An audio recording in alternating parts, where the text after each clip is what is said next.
ఓం శ్రీ మాత్రే నమః. శ్రీ గురుభ్యో నమః. ముందుగా ఛానల్లోకి స్వాగతం అండి. ఈరోజు మనం మకర రాశి వారికి ఏ విధంగా ఉండబోతుంది? మే 14వ తేదీన మకర రాశి వారి యొక్క జాతకము వీరికి కొన్ని సానుకూలమైన ప్రయత్నాలు, అనుకూలంగా ఇబ్బందులు, సమస్యలైతే కొన్ని ఎదురయ్యే అవకాశాలున్నవి.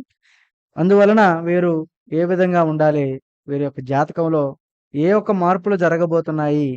అసలు ఏ విధంగా ఉంటుందనేది మనం వివరంగా తెలుసుకుందాం. ముందుగా మకర రాశి వారికి ఉత్తరాషాఢ నక్షత్రము 2, 3, 4 పాదములు, శ్రవణ నక్షత్రము 1, 2, 3, 4 పాదములు మరియు ధనిష్ట నక్షత్రము 1, 2 పాదములలో పుట్టిన వారైతే మకర రాశి కిందకైతే వస్తారండి.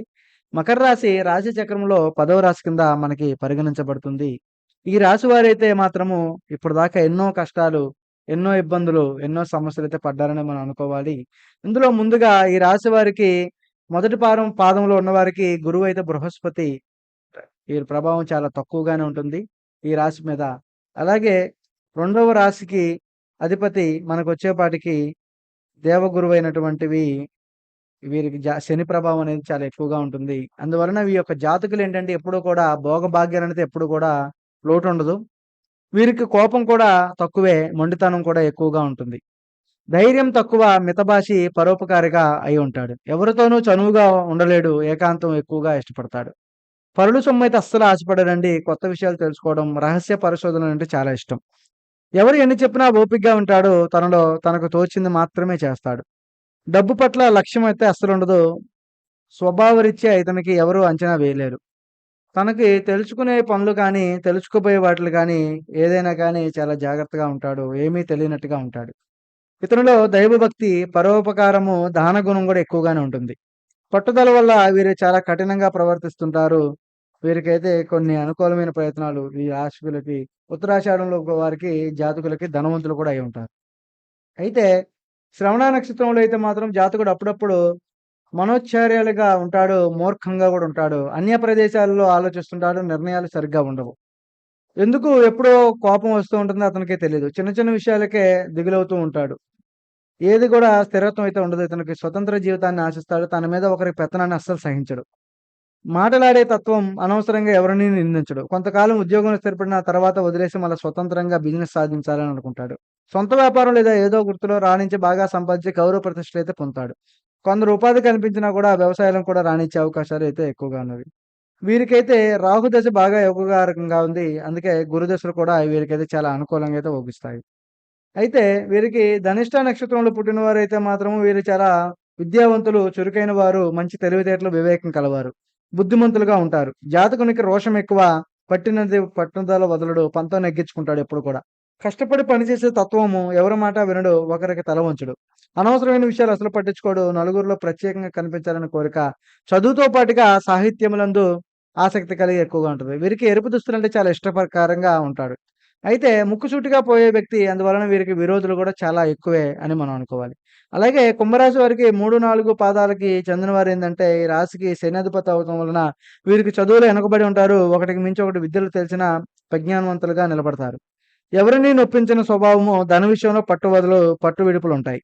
వీరికి ఎప్పుడు కూడా స్థిరమైన అభిప్రాయాలు కలిగి ఉంటాయి. ధనాదాయానికి లోటు అస్సలైతే ఉండదు. ఉద్యోగంలో గాని, స్వతంత్రంలో గాని జీవనం అయితే సాగించే అవకాశాలు ఎక్కువగా ఉంటవి. వీరికైతే మాత్రము స్త్రీ వ్యామోహం కూడా కొద్దిగా ఎక్కువగా ఉంటది. స్థిరమైన ఆదాయం అయితే కొద్దిగా ఉండే అవకాశాలైతే ఎక్కువ. ఇది వారి యొక్క జాతక స్వభావాన్ని బట్టి, వారి యొక్క జ్యోతిష్య అనుకూలతను బట్టి ఉండే జాతకాలు. అయితే మనం వీరి యొక్క జాతక రేఖలో మకర రాశి వారికి మనం చూసుకున్నట్లయితే, వీరు అంతా కూడా అనుకూలమైన పరిస్థితులైతే అన్ని వ్యతిరేకాలు వీరికి ఎక్కువగా ఉన్నాయి. ధనములో వచ్చినా గాని ధనం నిలబడదు. చదువులో ఎంత పైకి వెళ్ళినా గాని ఆ చదువులో అభివృద్ధి సాధించలేకపోతున్నారు. డబ్బు పరంగా ఎంత రాణించినా గాని దాంట్లో రాణించలేకపోతున్నారు. ఉద్యోగాల్లో ఎంత ముందుకు వెళ్ళాలనుకున్నా గాని వీరికి అన్నీ కూడా నష్టాలు, ఇబ్బందులైతే ఎక్కువగా అయితే ఎదుర్కొంటున్నారు.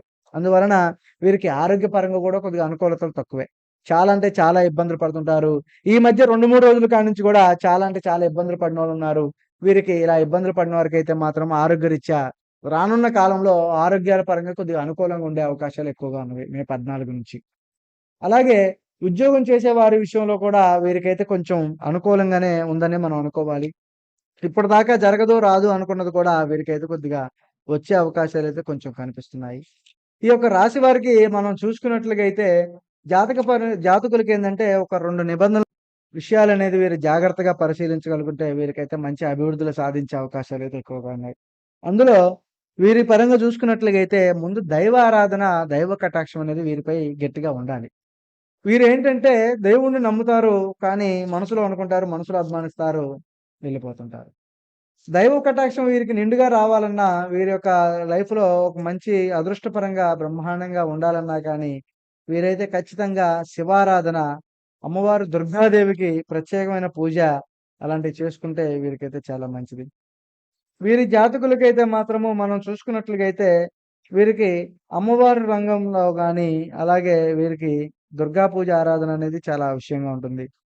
అలాగే వీరికి నక్షత్రంలో జనములకైతే చాలా మంచిది. ఏ విధమైన శాంతులు గాని, దోషాలైతే పెద్దగా అయితే కనిపించడం లేదు.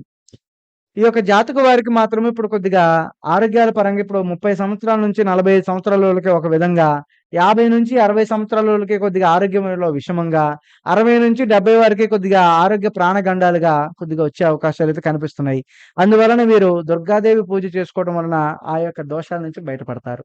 అలాగే వీరికి వ్యాపార రంగాల్లో కానీ, ఉద్యోగ రంగాల్లో కానీ ఇప్పటిదాకా మీ వల్ల కాదు.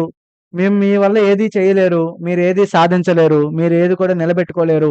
మీకు చేతగాని పని అని ఎవరైతే అవహేళన చేశారో, వారైతే మళ్ళా వీరి దగ్గరకొచ్చి, ఇన్ననాళ్ళు మిమ్మల్ని ఇబ్బంది పెట్టాము, సమస్యల్లోకి తోసేసాము, కావాలని మమ్మల్ని క్షమించండని వీరి దగ్గరకొచ్చి క్షమాపణ అడిగే అవకాశాలు కనిపిస్తున్నాయి. అలాగే వీరైతే మాత్రము ఎవరైతే వీరిని నష్టపెట్టారో, ఎవరైతే ఇబ్బంది పెట్టారో వాళ్ళనైతే చాలా జాగ్రత్తగా ఉండాలి. అలాగే వారి ద్వారా ఇప్పుడు పరిచయాలు ఏర్పడే అవకాశాలున్నవి. వారి ద్వారా చాలా అంటే చాలా జాగ్రత్తగా ఉంటే మంచిది. అలాగే మకర రాశి వారికైతే మాత్రము ఈ యొక్క 14వ తారీఖున గతంలో విడిపోయి ఇబ్బంది పడిన ప్రేయసి గాని, ప్రియుడే గాని ఇప్పుడు మళ్ళా వారికి ద్వారా మీకు చిన్న చిన్న అపార్థాలు జరిగి మీరు విడిపోయిన ఘడియలు ఏవైతే ఉన్నాయో మీకు తెలియకుండా మళ్ళా ఆ గడియల నుంచయితే మాత్రము మీరు బయటపడి వారి ద్వారా మీకు కొత్త పరిచయాలు, మళ్ళా మనస్పర్ధలు తొలగిపోయి మళ్ళా మంచిగా ముందుకు వెళ్ళే అవకాశాలైతే మకర రాశి వారికి కొంచెం కనిపిస్తుంది. అలాగే వ్యాపారంలో చాలా అంటే చాలా లక్షల కోట్లు నష్టపోయిన వారు కూడా ఉన్నారు. కానీ వారికైతే మాత్రము ఈ మే 14వ తేదీన మకర రాశి వారికి కొంచెం అనుకూలంగానే ఉందని మనం అనుకోవాలి.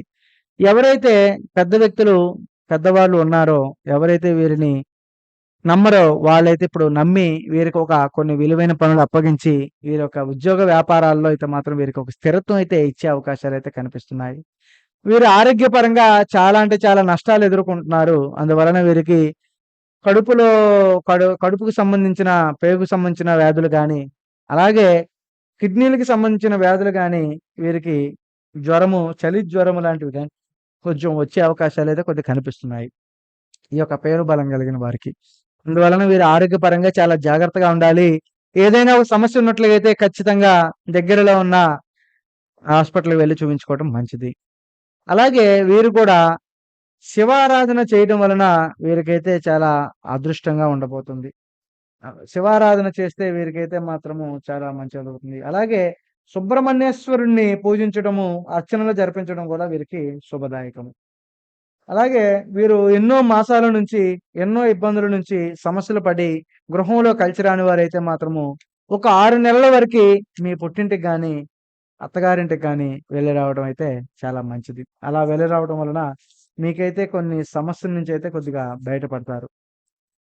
ఈ రాశి వారి గురించి మనం చూసుకున్నట్లుగా అయితే మాత్రము వీరికి శత్రువులు ఎక్కువగా ఉంటారు. వీరికి శత్రు బాధలు గాని, వీరికి వ్యవహార సమస్యలు, ఆస్తి తగాదాలు, భూ వివాదాలు, వ్యాపారంలో చిక్కులు అయితే మాత్రము వీరిని ఏదో ఒక రూపంలో వెంటాడుతూనే ఉంటాయి. అందువలన వాటి నుంచి కొద్దిగా దూర వ్యసనాలు కూడా అలవాటయ్యే అవకాశాలైతే ఉన్నవి. అందువలన వీరు చాలా అంటే చాలా వరకు జాగ్రత్తగా ఉండాలి. దాన ధర్మాలు చేసినా గాని పరుల సొమ్మునైతే ఎప్పుడు కూడా ఆశించరు. వీరు చంచలమైన స్వభావం వల్ల స్థిరంగానే ఉంటారు. కానీ వీరికి విశ్వదేవతల అనుగ్రహం అయితే కొద్దిగా ఎక్కువగా ఉంది. వీరి యొక్క జాతక రేఖలో ముంగీస అనేది గూడా వీరికి గుణం అనేది కనిపిస్తుంది. అంటే ఏదైనా గాని వారు ఎవరిని కూడా సమస్యల్లోకి తోసేయాలనుకోరు. కానీ ఒకసారి గాని అనుకుంటే మాత్రం వారు ఖచ్చితంగా వదిలిపెట్టరు. అలాగే శ్రవణంలో పుట్టిన వారికి కూడా ఏందంటే 2 రకాలు 2 బుద్ధాలుగా ఉంటది. దేవగణమైనా గాని వీరు విష్ణువుని పూజించడం వలన వీరికైతే చాలా మంచిగా ఉంటుంది. అలాగే మకర రాశి వారు గనుక ఈరోజు చూసుకున్నట్లయితే ప్రత్యేకంగా సుబ్రహ్మణ్యేశ్వర స్వామి ఆరాధన, అలాగే శివారాధన చేసి అదృష్టం కలుగుతే అవకాశాలు. అలాగే మీ ఇంటిలో ఏదైతే కొన్ని దుష్ట శక్తుల నుంచి, చెడు దృష్టి నుంచి మీరు బయటపడాలనుకుంటే, ఖచ్చితంగా ఇంటి ఎదురు మాత్రం గుమ్మడికాయనైతే తెచ్చిపెట్టుకోండి. ఈరోజు చాలా మంచిది. నేను చెప్పిన విషయాలు మీకు నచ్చినట్టు